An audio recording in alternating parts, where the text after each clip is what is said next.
अस्सलाम वालेकुम, क्या हाल चाल है तुम लोगों का। उम्मीद है तुम लोग सब खैरियत से होगे, ठीक ठाक होगे। हफ्ता पहले की बात है जो मैंने वीडियो लगाई थी जिसमें मैंने कहा था कि दे डिस्ट्रॉयड माय कार। वो वीडियो आप सबने देखी होगी, उसको काफ़ी व्यूज़ भी मिले थे। तो उसके रिलेटेड ही मैं बात करना चाह रहा था क्योंकि बहुत से लोगों को पता नहीं है कि आखिर हुआ क्या था, क्योंकि मैंने उस वीडियो में बोल के कुछ भी नहीं बताया था, सिर्फ ऊपर लिखा ही था। तो इसलिए मैंने सोचा कि मैं एक वीडियो बनाता हूँ छोटी सी, तो आप लोग पूरी देख लो और आपको समझ आ जाएगा कि हुआ क्या था, कि मैंने कोई गलती की थी ऐसी जो कि मतलब मैं वहाँ से भागा, क्यों भागा, ये वो। तो सीन ये हुआ था कि ज़ाहिर सी बात 13 अगस्त की रात थी और फायरवर्क्स होते हैं, आपको पता है, जैसा कि 14 की मतलब जब 12 बजते हैं रात के, तो फायरवर्क्स वगैरह होते हैं। तो हम भी निकले थे अब वीडियोस बनाने के लिए, निकले थे फायरवर्क्स वगैरह की। मेरे साथ मेरे दो दोस्त थे और एक कज़न था। हम नॉर्मली निकले थे। अगर हमने कोई भी पंगा शंगा किसी से करना होता, कोई किसी को उंगल शुंगल करनी होती ना, तो देखो हम दो तीन गाड़ियों के साथ जाते हैं। मैं नॉर्मली दो तीन गाड़ियों के साथ निकलता हूँ, ठीक है, जो हमने इकट्ठे रैश ड्राइविंग करनी है, कुछ भी करना हो। तो भाई साहब, अगर कोई इस तरह का पंगा होता ना, किसी को उंगल करवानी होती है, कोई मतलब समझ रहे हो कि चवल मारनी होती, तो मैं साथ अपने दो तीन गाड़ियाँ लेके जाता, बंदे लेके जाता। हम तो नॉर्मली निकले थे अपनी वीडियोस बनाने के लिए। तो जी हमने अपनी वीडियोस बनाई, ठीक है। वहाँ पे राया चले गए। फायरवर्क्स तो हुए नहीं थे, फिर हम राया चले गए वहाँ पे, और वहाँ पे कुछ देर हमने स्टे किया, वीडियोस बनाई। फिर हम वहाँ से निकले हैं घर की तरफ, ठीक है, DHA फेज़ 1 की तरफ जा रहे थे। तो रास्ते में जी ये हमें मिल गए हैं। तो रास्ते में जी ये आप वीडियो देख सकते हो, यहाँ पे आगे ये हमें मिले हैं आगे दोनों। तब तक मुझे नहीं पता था ये दोनों साथ हैं, वाइट गाड़ी और ब्लैक गाड़ी। मुझे तो लग रहा था दोनों अलग अलग ही हैं, और मैं इनके साथ पंगा कर भी नहीं रहा था। मुझे चाहिए था रास्ता, मैंने आगे जाना था।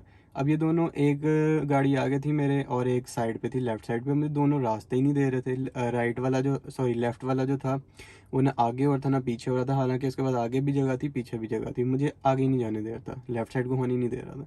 मैंने ट्राई किया कि मैं लेफ़्ट साइड को हो जाऊँ, लेकिन भाई नहीं होने दे रहा था। खैर, फिर थोड़ा सा वो आगे गया, और आगे जाने के बाद भाई जिग जैग करता रहा कोई 5-6 मिनट तक ना, मुझे जिग जैग करता रहा, आगे आने नहीं दिया उसने। तो उसके बाद जी जब थोड़ा रश कम हुआ है, ठीक है, और सीधी रोड आई है DHA की जो स्ट्रीट्स होती हैं, तो उधर हम गए हैं। ये आगे आगे था, मैं पीछे पीछे था, ठीक है। तो एक गली मुड़ती है, जैसे जब स्ट्रीट ख़त्म होती है तो राइट लेफ़्ट स्ट्रीट मुड़ी थी। तो ये लेफ़्ट साइड को मुड़ा, मैंने नीचे से रख के इसको ना कट किया है। म- मेरे ख्याल से कोई 30 की स्पीड होगी शायद, मतलब इतनी सी स्पीड में मैं ना इसको ओवरटेक करके मैं आ गया हूँ। मैंने मेन रोड पे जाना था, तो मैंने मेन रोड पे जाना था, मैं इसको ओवरटेक करके आ गया हूँ। जैसे ही मैं इसको ओवरटेक करके आ गया हूँ ना, तो फुल स्पीड से पीछे से वो वाइट गाड़ी आई है और उसके आगे ब्लैक गाड़ी लग गई। तो जी इन्होंने मुझे रोक लिया रास्ता। अब मैं रिवर्स की, उस टाइम पे तो मुझे समझ नहीं है कि हुआ क्या। पीछे से दोस्त ने कहा ओए रिवर्स कर, मतलब भगा, ये वो ना, तब मुझे समझ आई अच्छा मतलब कोई सीन हो गया वाकई। मुझे तो समझ ही नहीं आई, मतलब आगे क्यों लग गए आके।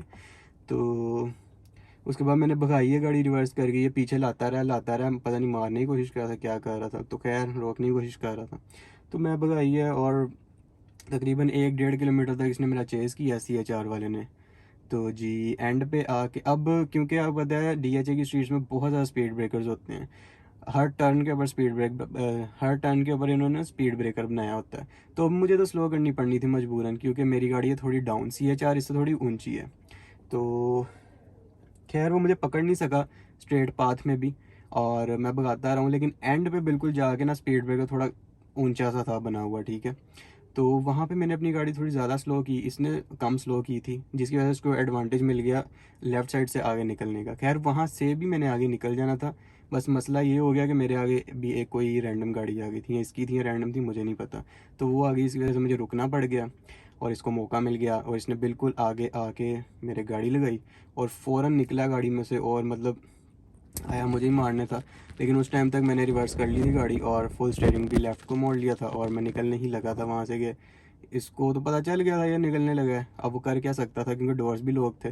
तो उसने फिर जाते जाते साइड मिरर में पता नहीं कूनी मारी है अपनी पहले, और उसके बाद इसने शीशे में मुक्का मारा, और पता नहीं इसके हाथ में कुछ था नहीं था, वो अल्लाह ही जाने, लेकिन 40-50 हज़ार का नुकसान कर दिया।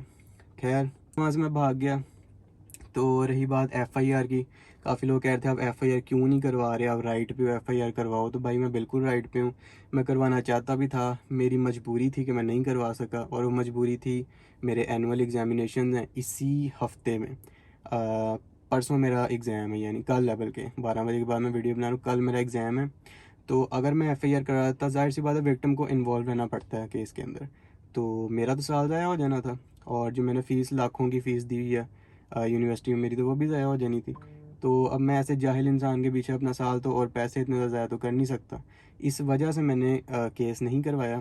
बाकी क्योंकि जहाँ पे मैं बेकसूर था ना, मैंने बता दिया। अगर मैंने उंगल करनी होती मैं इसको पूरा बाजू देता। सीधी जो बात है, मैं इस तरह का हूँ ही नहीं। अगर मैंने उंगल करनी होती मैं इसको पूरा बाजू दे के आता, बेशक मैं कुट खाता, कुछ भी खाता। तो हमारा इस तरह का कोई प्लान ही नहीं था। हम सिंपली ओवरटेक करके मेन रोड को जा रहे थे, ठीक है, डीएचए मेन रोड पे। तो बस आगे तुम लोग पता है जैसे मैंने बताया। तो खैर बाकी तुम लोग कमेंट्स में अपनी राय बताओ। देखो मैं कोई मतलब वो सिंपथी नहीं ले रहा या कोई भी समथिंग समथिंग यू नो कि सिनेरियो क्या था। मैं बस ये बताना चाह रहा था ताकि लोग उसको वो कुछ और ना समझ लें कि शायद मैंने कुछ किया है या मतलब मेरी वजह से ये सब हुआ था। बस मैं ये आपको बताना चाह रहा था। और मेरे पर किसी को नहीं यकीन, सो बिस्मिल्लाह जाओ, जाके डीएचए में हर जगह कैमरे लगे होते हैं, सीसीटीवी फुटेज निकाल के देख लो। अगर किसी में इतनी पावर है तो जाके देख लो कि कौन गलत था कौन नहीं। अगर किसी को मतलब बहुत ही कोई मसला है, मेरे से नहीं यकीन आ रहा, तो बाकी आई हैव द प्रूफ्स, मैंने तुम लोगों को दिखा दिए। यही मैंने वीडियो बनानी थी। अब मिलेंगे तकरीबन 2 हफ्ते बाद, क्योंकि अब मेरे एग्ज़ाम स्टार्ट हैं। तो इंशाल्लाह मज़े का कंटेंट आएगा। 2 हफ्ते वेट कर लो, उसके बाद फिर हम स्टार्ट करेंगे। बाय बाय, टेक केयर, अल्लाह हाफिज़ and wish me luck for my exams.